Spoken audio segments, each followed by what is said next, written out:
heavily involved in working with kids with disabilities and young adults with disabilities.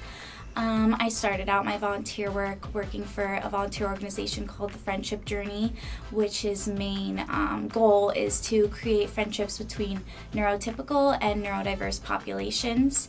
And as we've evolved, we've created an outlet for these young adults over the summer to have a virtual summer camp.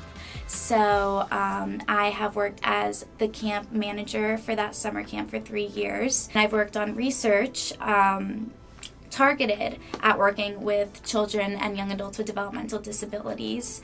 And I worked as a research assistant on a dissertation study done by a doctoral student where we measured teacher communication with children with developmental and intellectual disabilities. In this study, we were actually able to measure what the teachers did to communicate with these children in a mainstream classroom. And from that, we were able to evaluate, how can we make this better? How can we make children with developmental disabilities more included in the classroom and be able to enhance not only their learning but their social growth in these pivotal years. As I continued my volunteering, I realized that